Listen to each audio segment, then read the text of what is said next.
Hello বন্ধুরা, প্রত্যেক বছরের মতো এবছরও ঈদে সলমান খানের নতুন মুভি রিলিজ হয়েছে যার নাম সিকান্দার। আর এই মুভির ব্যাপারে কিছু বলার জন্য আমার এই ভিডিও বানানো, তাই দেরি না করে শুরু করা যাক। সবার প্রথমে বলি, সলমান খানের নতুন মুভি সিকান্দার জাস্ট ওয়াও।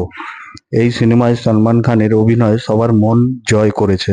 প্রথমেই একটা প্লেনের সিন, যেখানে সলমান খানের দারুণ একটা এন্ট্রি, অ্যাকশন সিন দিয়ে এই মুভিতে Salman Khan as a Sanjay character অভিনয় করেছে। অপরদিকে রয়েছে আমাদের জনপ্রিয় অভিনেত্রী রশ্মিকা বন্দনা। বলা যায় সলমান খানের একটা ফ্যামিলি মুভি, যেখানে অ্যাকশন, ড্রামা, ইমোশন সবকিছুই আছে। সকল পরিবারকে নিয়ে দেখার মতো একটা জনপ্রিয় সিনেমা।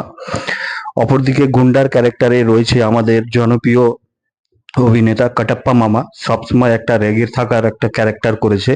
এই সিনেমায় সলমান খান মুম্বাই যায়, কিন্তু সেখানে গিয়ে কিছু ঘটনা ঘটে এবং সেখান থেকে ফিরে আসে।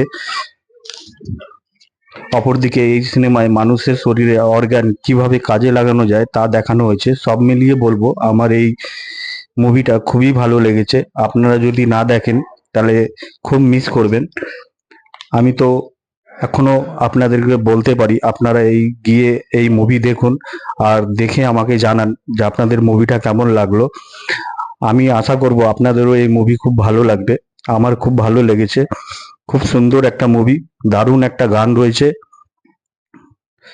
যেখানে সলমান খান ডান্স করছে একটা পাঞ্জাবি পরে। পাঞ্জাবিটা দারুণ সুন্দর দেখতে। তো আমার তো খুব ভালো লেগেছে।